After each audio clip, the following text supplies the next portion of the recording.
Welcome to BAM It with John Michael and Mari, covering all things business, accounting, management, marketing, and IT, the place where businesses and entrepreneurs find the forest through the trees.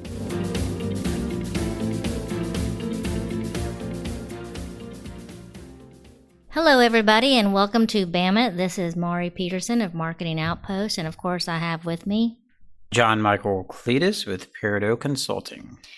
So, in the past, or if you have been listening to our episodes, you've heard us talking about business, accounting, taxes, marketing and management, and a little bit of IT.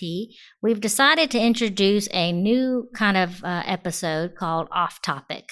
And so this is something that is a little bit more random and not necessarily pertaining to the five main subjects that we normally talk about. Yeah, these off topics, we're going to have them randomly interspersed. I view it as a way of rewarding Mari and I when we're doing all this hard research into topics, to allow us every now and then to do some hard research into an off topic that we may be interested in. You know, an example today, the one that we're choosing is coffee. And this was my choice, and I got to choose our first off topic, and I chose coffee. Well, and the reason he chose coffee probably is because I did not know. I know that John Michael drinks a lot of coffee because pretty much every time I see him, he has his laptop and his coffee in the other hand. But we were doing a recording one day before the studio was up and ready at my house. And so I said, hey, John Michael, I'll make you some coffee since you're on your way over. And I said, would you like some? And his first response to me was, what kind is it? I said, okay, it's hazelnut. Oh, it's flavored. I said, oh, gosh, he said that like it was terrible. He goes, no, that's not coffee or something like that. I don't know if he put it that way. But I said, well, gee whiz. Okay, do you want the friggin' coffee or not? And I think I probably said some other things. And of course, he said yes, and he was nice about it. But that's when I found out that John Michael is very particular. I'd say he just knows a lot more about coffee than I do, and he is more particular about his coffee. And me asking questions like that, sometimes I'm not trying to be a snob. I'm trying to be like, it's a secret code. Are you secretly another snob too? If I Obviously, I wasn't, because I was like, do you want the effing coffee or not? What kind is it? Then he asked me, do you know when it was roasted? And I was like, I know when I bought it. Well, maybe then I was putting my foot in my mouth if I asked you that. It matters, So that is how we got into the topic of coffee, because of his interest in it. And I have a question for you, John Michael. Have you ever roasted your own coffee? I have not, but I can say that a good friend of mine, his name's Jason, he's been kind of my indirect mentor into coffee snobism. He roasts his own coffee. And when I was first kind of appreciating coffee, some of it was through his direct and indirect influence of me, sort of like you, learning that, hey, there's more to coffee than the Starbucks mocha. So are you saying you mean you didn't start drinking coffee when you were 5? No. I actually, of course I tried coffee randomly interspersed throughout my life, but I didn't really regularly start drinking coffee until really in the last 5, 6, 7 years. I don't know, maybe a little bit longer than that. And it started with Starbucks, and it started with me kind of liking the mochas at Starbucks. And that was what I'm going to refer to as my gateway coffee.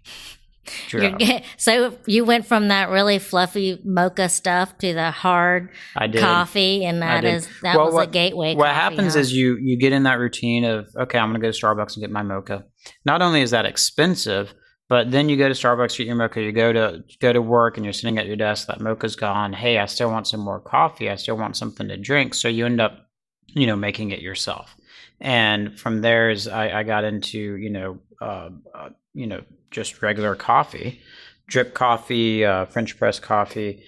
And I used to do heavy cream and sugar at the beginning, and then Oh my God, is that a confession? Because now, folks, he drinks his coffee black. yeah. And it's like, you're Well, breaking a major sacrilege to put stuff in it. It started at that point. I was drinking a lot of coffee, and it started as like a health decision. But really, like within a day of drinking black, I was like, I actually like this more because you really get more of the nuances of the coffee, and cream and sugar kind of numbs it out a little bit.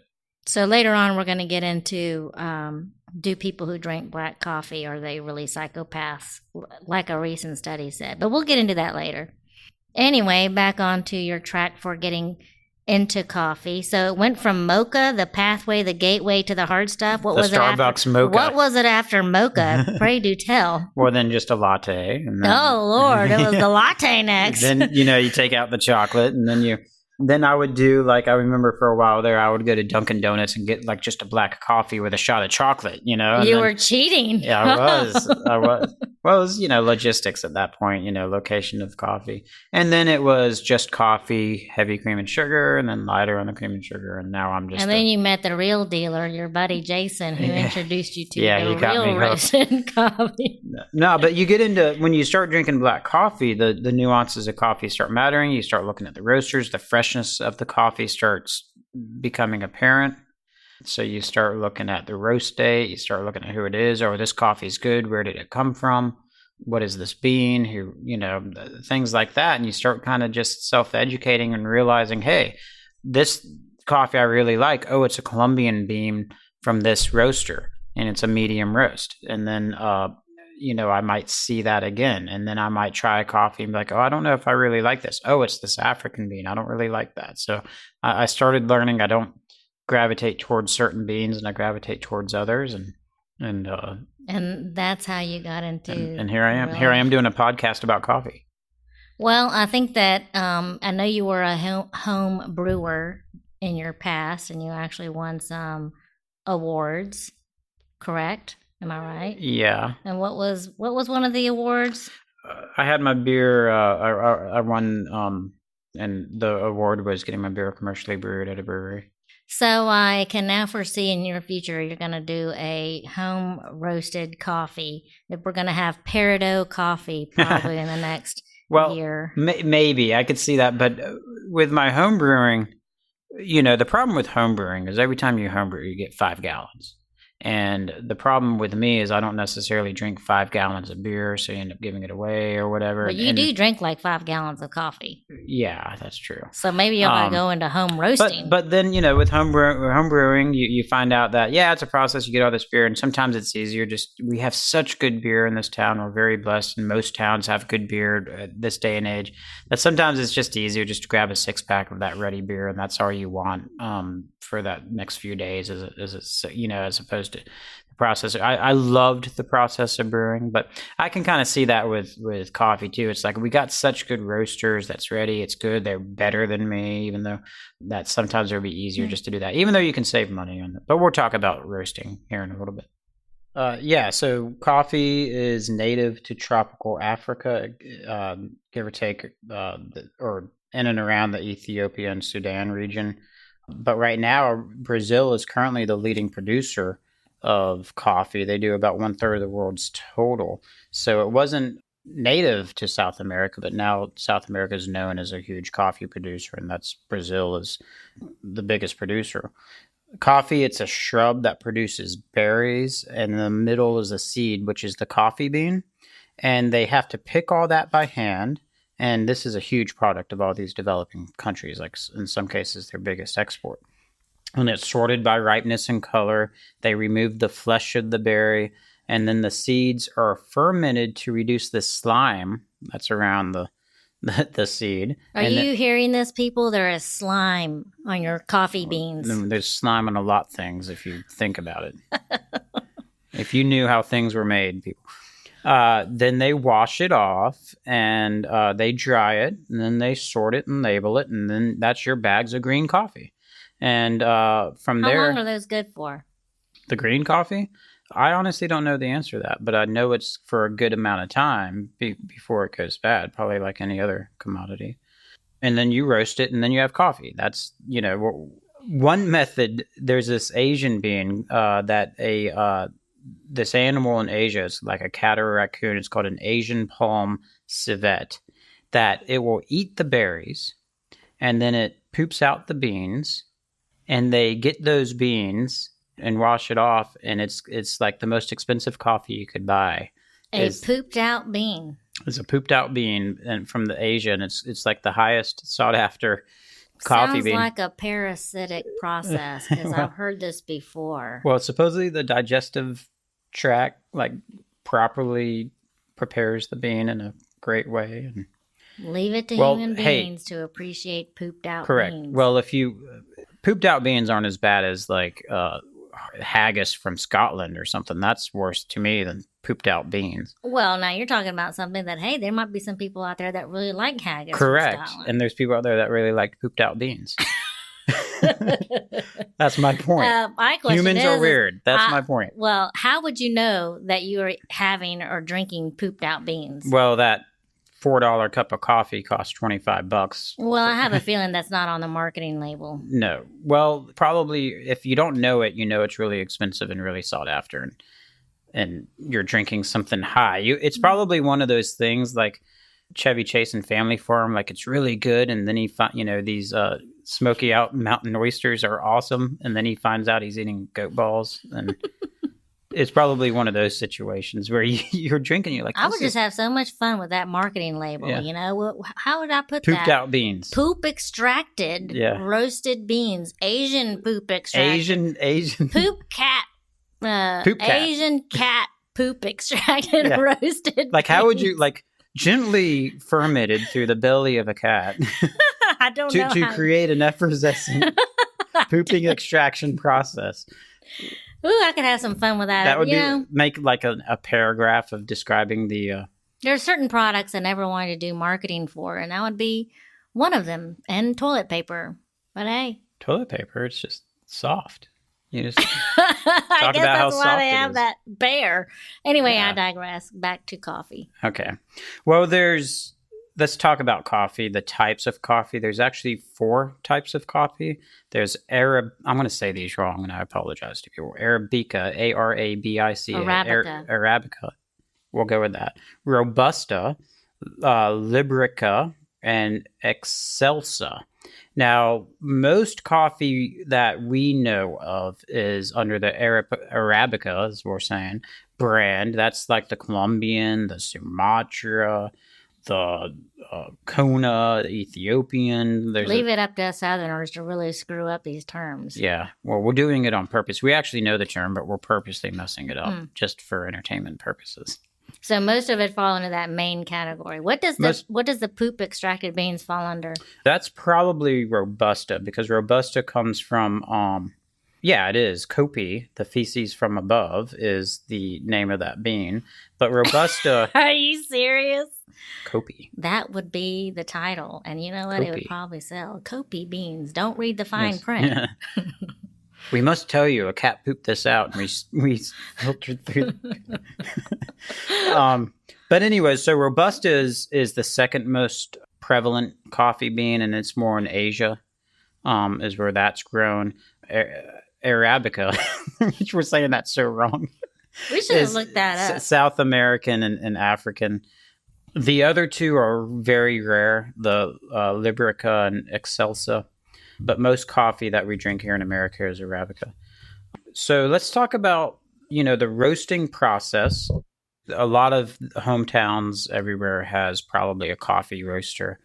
So when you hear, like, some people might say, I really like Counterculture Coffee, which is a big roaster in this area.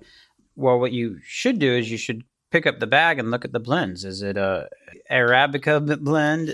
Where is it coming from? What are the beans? We're going to have some true coffee. I'm a fake coffee snob. We're going to have a true coffee snob email us and say, you guys are saying Arabica, so Arabic. I want to title this episode, How Not to Say Arabica. I feel like Arabica. The A one. The A. But my point is, you see these roasters and you really want to look at what's making up this coffee. And it depends, is what beans are making it up. And that, the beans are different. African beans, even though they're both Arabica beans, taste different than South American. Kona, that's Hawaiian, Colombian, Ethiopian, Sumatra. All those have their own different tastes. So you might find that you really like Sumatra. And you might say this is just 100% Sumatra, and this other roaster is 100% Sumatra. Now that might be comparable, but then one might roast it longer or shorter, and that kind of creates its own differences too. So I always, whenever I'm buying a bag of coffee, I always look at the blends, because me personally, I tend to enjoy South American beans more than I do African beans. So I tend to if I look and there's a lot of African beans, I know I'm not going to like that bag as much. So I'll look and I'll pull up some if something has some South American beans or South American blends. That's me. In my mind, South American beans are more the stereotypical taste, and Africa has a little bit of an offshoot. But everybody's different, and that's just me. So how do you roast? I mean, what happens? So you get this green coffee from the process above, which we're already buying roasted coffee. But what they do is they roast it with hot air or heat drums. That's why that popcorn popper can kind of work. And there's 3 different types of roast. There's the light roast, the medium, and the dark roast. And of course, there's really dark or whatever. But a light roast give you a little bit more of the origin character, and the surface of the bean is drier. And when you roast these coffees, they crack. They make a cracking sound. So a light roast, they take immediately after the first crack. And examples of a typical light roast is if you see something called a cinnamon roast or a New England roast, those are light roasts. Something about a light roast is that they actually have more caffeine than darker roasts. Wow, And that's my favorite. the light roast? I always drink light roast. Yeah. They give you more what they call the origin character, more of the I don't want to say green, but it's not as smoky. It's more as, it's not as heavily roasted, so you're getting more of the original taste of the bean. It is lighter because of that darkness of the roast isn't coming through, but It's it is funny because I would have assumed the opposite. I always thought that the dark roast would have more caffeine, and you're saying it's the opposite. Yeah, well, the reason is that lighter roasts have, or when you roast the coffee, they expand through the roasting process. So by volume, the lighter ones are less expanded, so they are more concentrated caffeine. That's right. In reality, a cup of light roast coffee and a cup of dark roast coffee will be minuscule in the difference, but it is true that light roast will have more than the dark. A medium roast, if you look at the bean, it's got a dry surface. It's also taken a little bit after that first crack. You guys have probably seen things like it's called an American roast or a city roast. Those are medium roasts. And then you get a dark roast. If you look at the bean, the surface will be real shiny, real oily. How shiny and oily that is, it tells you how far past the second crack that bean took. If you see a really black, oily bean, that means they roasted that thing, for a while. Examples of dark roast are you'll see a French roast or you'll see Italian roast written down. That means that it's this dark roast, and they kind of keep roasting it. And like I said, there's the home roasting fanatics out there. And the air popping machine's a popular thing for that. Obviously, you can buy something made for that purpose for home roasting. The reason is that you can control the roast you like, and you can, green beans are cheap in bulk, or it's just the artisan of it. You just enjoy the self-sufficiency of roasting your own beans. We could talk about the preparation of coffee. You got the whole bean coffee, you get it. Sometimes you can buy it ground. Typically, I don't buy ground coffee. I always buy whole bean coffee. I always look at the roast date.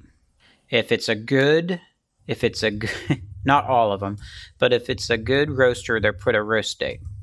And typically, if you roast your own coffee, you got to kind of let it sit for a week anyways. So the soonest you're going to want to drink that coffee after it's roasted is a give or take about a week afterwards. And after that, it's really good and fresh. So if you pick up the bag and it's roasted within the last 2 weeks, you're going to get a really nice, fresh coffee, and those are the best. When you have some, that's why I always love local roasters. They're right on there. The roast date. It's make sure they do that. Make sure you know that roast date. You can get that nice fresh bean within 10 to 14 days of the roasting, and you get it whole, and then you can grind it yourself, and it's fantastic. So as you can see, John Michael is extremely enthusiastic about coffee. But I have a question. I'm going to throw him off a little bit. I probably don't know the answer.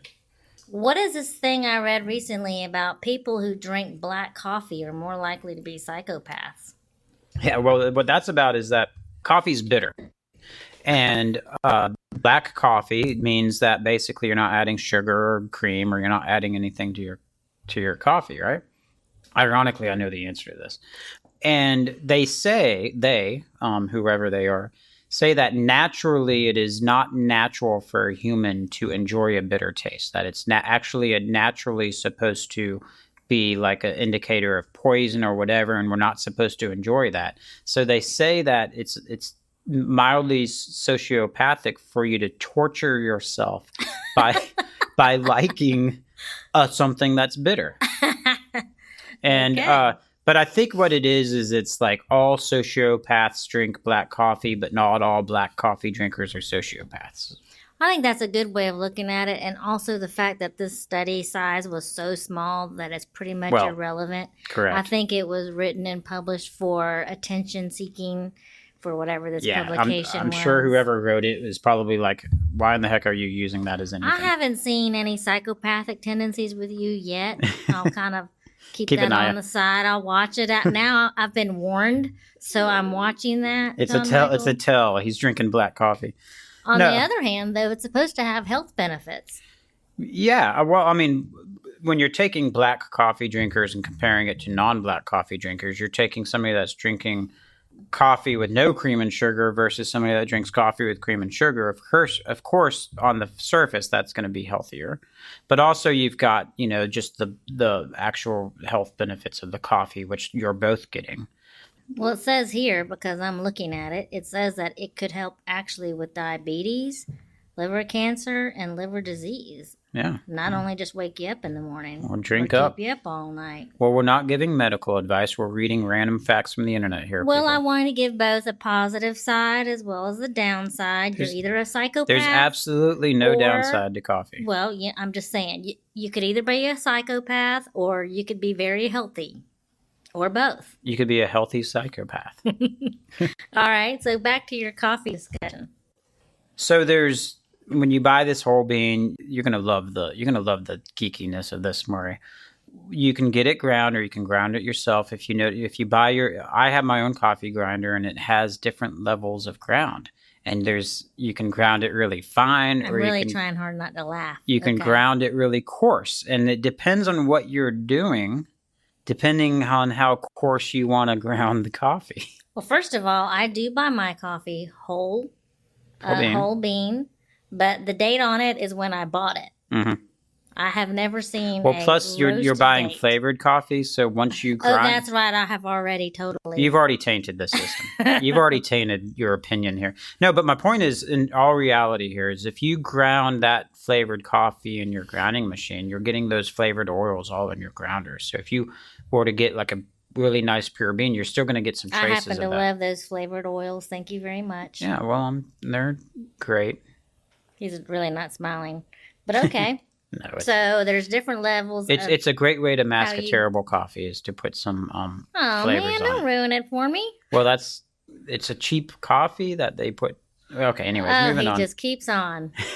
Moving on. So there's a traditional method of making coffee. They call it, an old way of referencing it is they used to call it cowboy coffee. This is different ways of preparing coffee, where basically you just boil water. You throw grounds in the boiled water, let it sit for a few minutes, pour it in a cup, and that's what they call cowboy coffee. Some would filter it as they pour it out or something. Another method of this traditional method is Turkish coffee, where you add grounds and water, which are finely ground, to a narrow-topped pot. You bring it to a boil, remove it from heat, and it results in a very strong coffee, and you pour that out and it filters out the thing. So you're basically boiling the grounds in the coffee. That's the traditional method. The method that will probably, another one is steeping. This is, you guys see a French press. It's like a glass mason jar looking thing with a plunger that goes in it. You boil water and then you add it to the grounds after you boil the water. And then you basically let it sit in this hot water. That's how I prefer for anywhere from 4 to 7 minutes. You let it soak for 4 to 7 minutes, and then you pour it out, and that's your coffee. Another thing that's a steeping process, these coffee bags, which are kind of like tea bags. There's the Malaysian method, which is the same thing, but you're using like this muslin bag or this sock, they call it, and they put it in this hot water and it seeps out. Or there's the cold brewed way, which you basically steep coffee for 8 to 24 hours, like in the refrigerator in this water. And then that creates that cold brew. So that's steeping, where you're basically soaking grounds in water. Traditional is where you're boiling it in the water. You do a French press. Every time you finish a French press, you notice at the bottom of your coffee is like a sludge or a whatever. That's because it's not filtered. And that's where we're getting into the next type of way to make coffee, is through filtration. Most people know the drip brew. That's, you get a coffee filter, you put a couple of scoops in there, and then you drip coffee over the top. There's also the pour over, is just a artisanal way of doing the drip coffee. I do a lot of pour overs. It's cleaner. Of course you would. Well, I do French press and pour over is what I do. Of course. But pour overs are easy if you just want to do a single cup of coffee. You put some grounds in, put a filter. You have this nice thing that you set it over your glass, and then you pour over hot water, and it slowly seeps into this glass, and you've got this nice clean cup of coffee, as opposed to a French press where it's got the sludge. It must really bother you that I bought that decaf crystal coffee that is, I don't know what the process is, Folgers, and I brought it to the office, and it's here. It must really bother me. I haven't noticed it. I did that on purpose. Have you been giving me decaf coffee? No, that is the blasphemy. You're going to see my sociopathic sociopathic self come out if you give me decaf. I'm just saying, I'm sure out of all the levels of coffee, hell, that is probably the worst, to have decaf whatever those little crystals are. I don't even know. Is it really coffee? I don't know. But anyway, whatever it is, Folgers, I actually happen to like it. I'm not going to. He can't even talk now. I've totally stumped him. No, you didn't stump me. I'm just trying to not be a snob about that. Hey, we could talk about the decaf process. What they do is they take the green beans, and they put them through a solution that takes the caffeine out at that time. What else does it take out of there? I don't know. I always wondered about that. So, okay, you've answered a question. Well, not what it takes out, but what does it add to it? Like, what is that? It's a chemical process, right? So. Oh, thanks. We're killing that too. Yeah, no, I think more or less, basically, it's just soaking in water for all that. But anyways, it's not that intrusive as you'd think. Anyway, so we talked about the filtration methods. A percolator is another one. Have you ever seen those metal pots that you plug in? It basically just circulates coffee amongst itself. I've seen that in many break rooms. Percolators are easy if you are having a party and you want to make a lot of coffee for something and set it and forget it. Percolators are nice for that. I think we ought to have a workshop here just on coffee, because I want to know, when did the coffee craze take off? Well, here in America, it really has taken off. Pre-50s, it was huge, and then during World War II, we started getting crap coffee, and they would like fill it with sawdust and stuff, like Folgers and stuff way back when. Don't quote me and don't sue me, Folgers. I'm just using you as I like Folgers. But anyways, way back when, they would just, a lot of the coffee isn't real. It's filler, right? It's not coffee. They have like bulk filler. So who started the coffee craze? Was it Starbucks? I would have to credit Starbucks for bringing people into the coffee shops. And then I foresee a trend. I foresee a new opportunity of creating home brew coffee systems. Oh, I think they have those, Mari. But there's not a shop here where you can go and buy it like you can with the beer. Like create a home roast. Is that yes. Home roasting. I was like, they have plenty of home brewing coffee systems.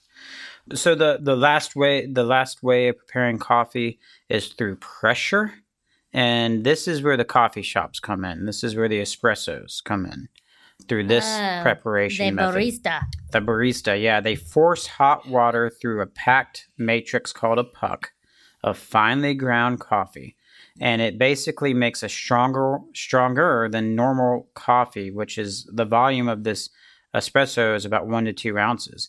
And from that espresso, there's various espresso drinks and methods, etc.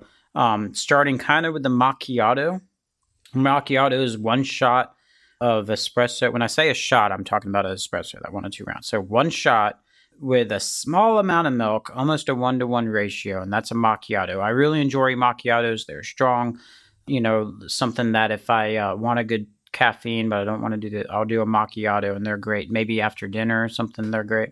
Cortado, they're almost the exact same thing. It's a shot with about a 1-to-1 milk.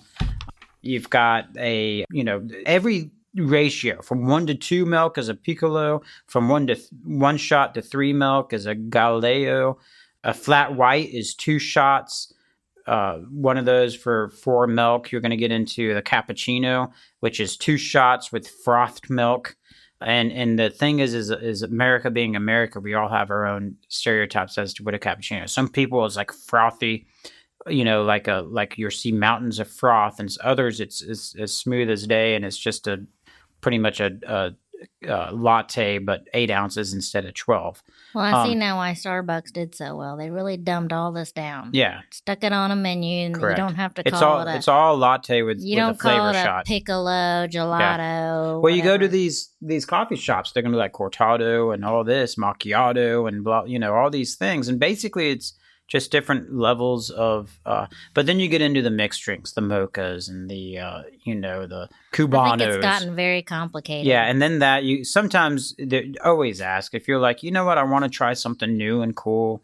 What's a Cubano? Other than my whole bean flavored oiled coffee that I've been buying, or is that what you're trying to say? Yeah, get away from that crap. But excuse my language. No, but I mean, even coffee shops themselves. One coffee shop, a Cubano is this. The next one is something else.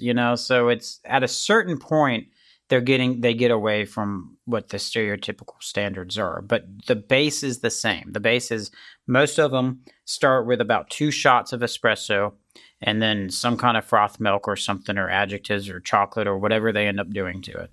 But that's the pressure way, because they're getting finely packed coffee and putting it into like that's where you get to an Americano. The story of an Americano is back in, espresso was a thing. No, back in World War II, I think, maybe World War I, but I would say World War II. Espresso is a very Italian drink where they would pour these 1 to 2 ounce shots, and that's how they did their coffee. Americans back in the 40s would drink basically cups of coffee, or drip coffee, what we'll drink today, or the cowboy method, is how we would do our coffee. So GIs would get to Italy, and they would want a full 12 ounces of coffee, and they're sitting here getting these little espressos. So that what they did is the Americano basically is 2 shots of espresso with hot water added to it. That's it. So they brought it up. They took the 2 shots, added water, and brought it up to about 12 ounces. And that's like its own thing now. I think mostly how the preparation of coffee. And then sometimes you might see things like fair trade coffee or Rainforest Alliance or organic.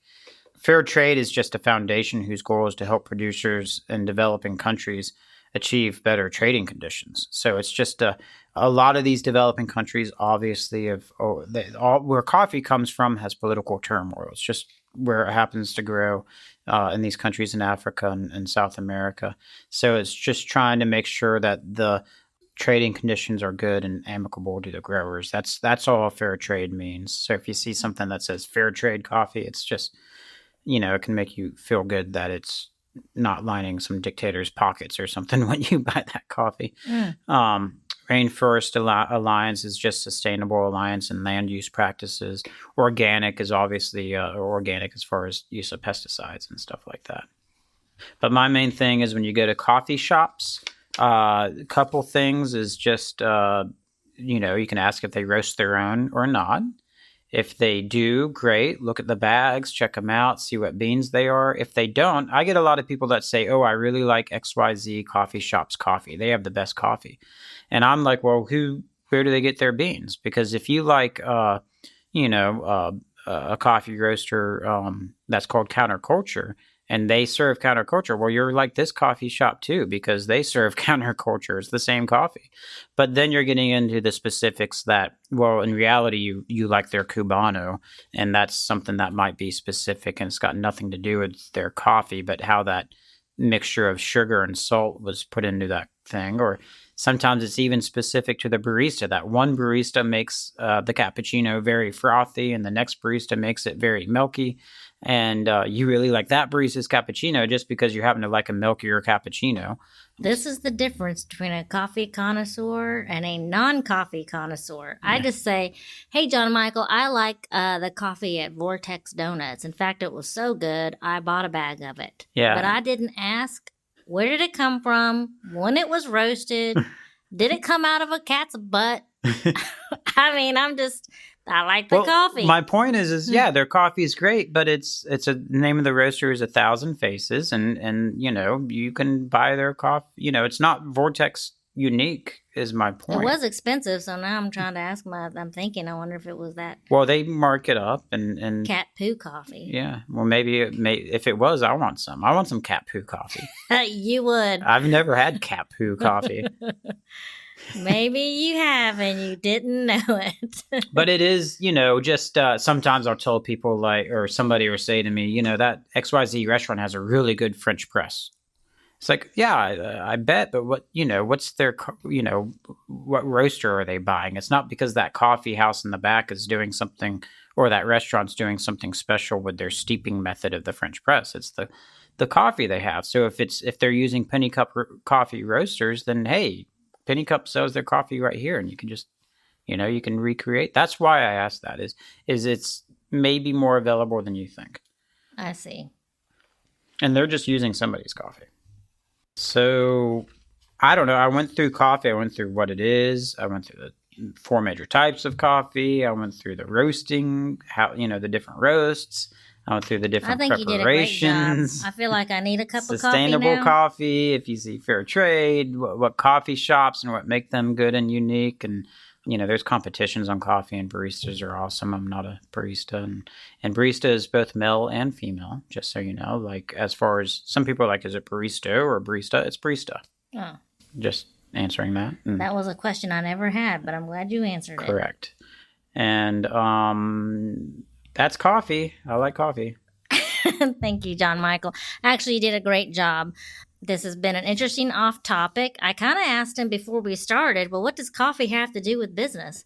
But I guess it fuels a lot of business owners, and especially entrepreneurs who stay up late hours or trying to wake up in the morning to get started. So I guess it has to do with that. And I'm sure it's a great business to be in if you are a roaster or you're looking to implement really good coffee into your bakery or whatever. So yeah, I would say a lot of more business people drink coffee than not would be my presumption. Yeah. Or at least would be interested in it. So that's why I chose this as my off topic. My mother used to drink it cold. She introduced it to me when I was about 8. I used to hate getting out of bed.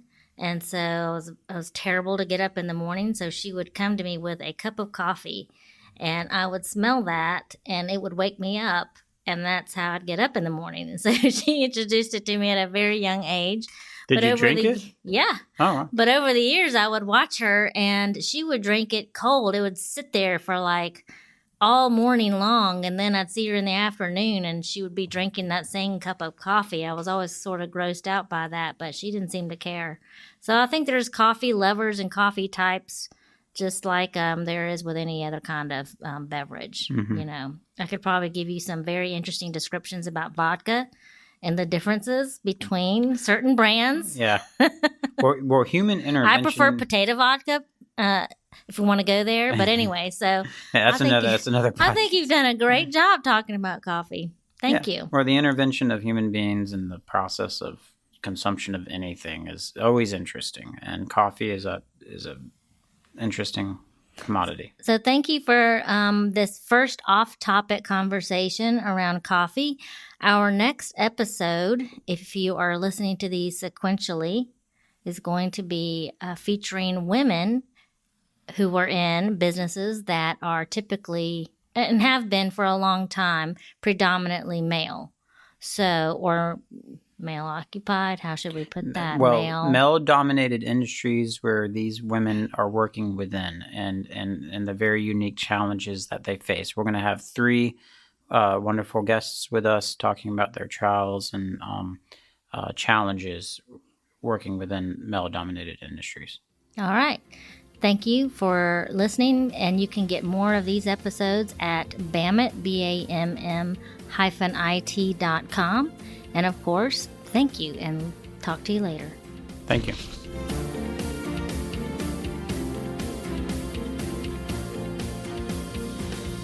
The information, opinions, and recommendations presented in this podcast are for general information only, and any reliance on the information provided in this podcast is done at your own risk. This podcast should not be considered professional advice and is for entertainment purposes only. The hosts and guests of this podcast may make terrible attempts at being funny, and this podcast does not defend the merits of this humor, nor does it guarantee that the humor will be successful. It is not guaranteed that you will find this as entertaining as the hosts find themselves.